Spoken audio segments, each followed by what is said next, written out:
یہ نفرتوں کا باعث بنتا ہے۔ ادب کرنے والے لوگ جو ہوتے ہیں ان سے ملاقات کر کے محسوس ہوتا ہے کہ یہ ادب والے نہیں، صرف ان کی کسی نے تربیت بھی کی ہے۔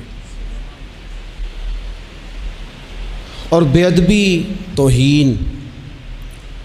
کسی شخص کے لیے ہتک امیز لہجہ اختیار کرنا یہ بتاتا ہے کہ شخص غیر تربیت یافتہ ہے۔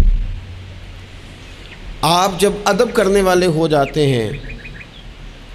پیار کرنے والے ہو جاتے ہیں، تعظیم کرنے والے ہو جاتے ہیں، تو آپ نا معاشرے میں سکون پیدا کرتے ہیں۔ میٹرک کر کے، پی ٹی سی کر کے کوئی آدمی اسکول میں ٹیچر لگ گئے تھے، ایک شخص نے ان کے پاس تعلیم حاصل کی، پرائمری میں ان کے پاس پڑھا، پھر بعد میں اس نے ماسٹر کی ڈگری لی، پھر اس نے ایم فل کیا، پھر اس نے پی ایچ ڈی کی،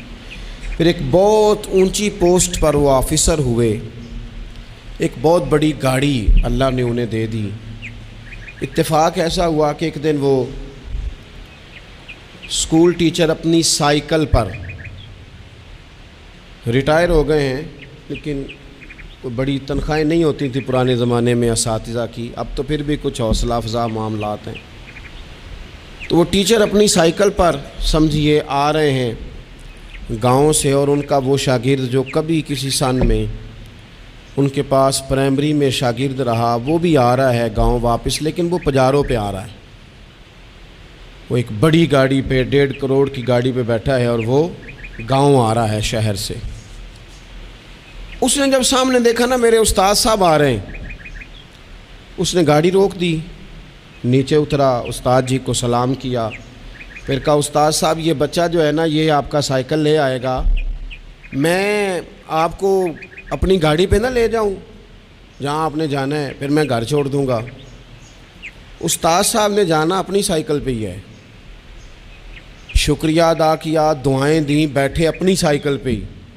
اس نے نہ نذرانہ دیا انہیں، نہ تحفہ دیا ہے، نہ پیسے دیے، نہ ان کی پینشن میں اضافہ کیا ہے، نہ انہیں بڑا گھر لے کے دیا ہے۔ کیا کیا اس نے؟ ادب کیا ہے۔ اس نے اپنے استاد کا احترام کیا ہے، اس نے ان کی تعظیم کی ہے۔ نتیجہ اس کا کیا نکلا کہ استاد صاحب جب دوبارہ اس سائیکل پہ بیٹھتے ہیں نا تو انہیں محسوس ہوتا ہے میرا سائیکل تو پجاروں سے مہنگا ہے، اس لیے کہ پجاروں والے تو اتر اتر کے سائیکل کو سلوٹ کر رہے ہیں،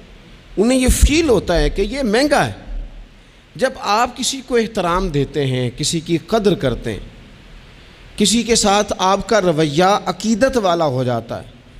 تو اس کا لازمی نتیجہ یہ نکلتا ہے کہ سوسائٹی میں سکون پیدا ہوتا ہے۔ دو قسم کے بچے ہوتے ہیں، ایک بچہ وہ ہوتا ہے جس سے ماں باپ بات نہیں کرتے، کوئی کام نہیں بتاتے، کوئی گفتگو نہیں کرتے، وہ کہتے ہیں اس کو تمیز ہی نہیں ہے بات کرنے کی، پتہ ہی کوئی نہیں کیا کہہ دے گا۔ وہ بیٹا ہے، وہ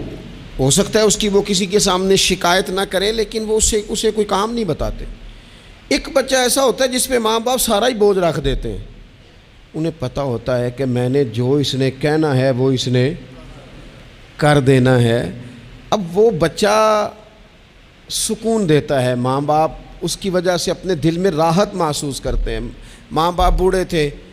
وہ بچہ گھر آ گیا، دو رویے ہیں، آپ کو سمجھانے کے لیے چند مثالیں عرض کر رہا ہوں۔ ماں باپ بوڑھے ہیں، گھر میں غریبی ہے، بچہ ڈیوٹی سے آیا ہے، اب ماں باپ اسے کوئی کام کہنا چاہ رہے تھے، دونوں نے منصوبہ بندی کی ہے اور لفظ جمع کیے ہیں، اپنی سادگی میں کچھ جملے تراشے ہیں۔ بیٹا جب آیا تو بڑے دھیمے لہجے میں کہا پتر ہمیں تیرے وسائل کا بھی پتہ ہے، مسائل کا بھی پتہ ہے، تنخواہ کتنی ہے ہم جانتے ہیں، خرچے کتنے ہم جانتے ہیں، لیکن پتر ہم بھی تیرے علاوہ کس کو کہیں، تیری بہن غریبنی کو 10-20 ہزار کی ضرورت پڑ گئی ہے تو کوئی مہربانی کر اس کے ساتھ بھی، اور بڑے دبے لفظوں میں، ڈر کے، محتاط جملوں میں۔ اب بچہ تو ایسے ہوا جیسے پہلے سے ہی تیار بیٹھا تھا، لاوا تھا، پھٹ گیا، کہنے لگا ابا جی آپ ہر وقت مجھے تکلیف ہی دیتے رہتے ہیں، اماں ہر وقت آپ کام بتاتی رہتی ہیں، بہن کو سمجھائیں نا آپ کہ میرے پہلے بڑے مسئلے ہیں، میں کہاں سے اسے پیسے دوں، آپ اسے کہیں۔ ماں باپ بیچارے ساری رات روتے رہتے ہیں، یار یہ اس نے کیا کیا، نہ دیتا چلو وہ ڈب سے جواب دے دیتا۔ ایک رویہ دوسرا ہے، بیٹا گھر آیا ہے، ماں باپ نے بات کی، کہا پتر وہ تیری بہن کو کوئی ضرورت تھی اور ہم تیرے مسائل وسائل دونوں کو جانتے ہیں، دل نہیں کرتا تجھے کہنے کو، لیکن پھر ہم تو اب عمر کے اس حصے میں ہیں کہ مزدوریاں نہیں کر سکتے، تجھے ہی کہنا ہے، تو اگر تو محسوس نہ کرے تو کچھ رقم کی ضرورت تھی۔ تو پتر اٹھ کے قریب بیٹھ گیا ماں باپ کے، اور اس نے ہاتھ پکڑ کے باپ کا چوم کے کہا ابا جی مجھے آپ ڈر ڈر کے کام نہ بتایا کریں، آپ حکم کریں، میری جان بھی حاضر ہے۔ یہ 20,000 کی کیا بات ہوئی، آپ جتنے کہیں گے میں بندوبست کروں گا، اور بہن کو بھی آپ یہ کہیں کہ وہ ڈرا نہ کرے، وہ اس گھر کے حصے دار ہے، یہ اس کا میکا ہے، یہاں تو وہ فخر سے آ سکتی ہے، ناز سے آ سکتی ہے، اسے کو جب آئے گی دروازہ کھلا ملے گا، جب آئے گی بھائی کی شفقت ملے گی۔ بہن نے بھائی پہ ناز نہیں کرنا تو کس پہ کرنا ہے؟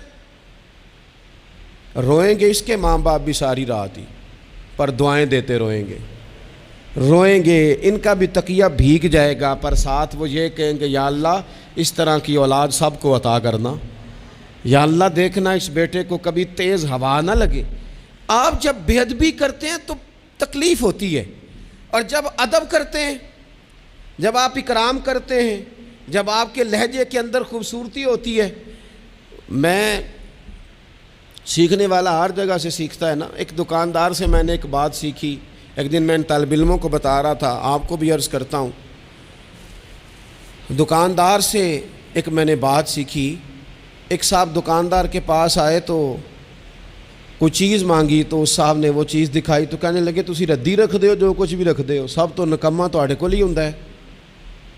ہر شے بری تم سے ہی ملتی ہے۔ اور چہرے کے اثرات بھی اس طرح کے تھے کہ سامنے والا لاڑی پڑے، پر وہ دکاندار ہنس پڑا، اور اس نے ہنس کے بڑے خوبصورت انداز میں کہا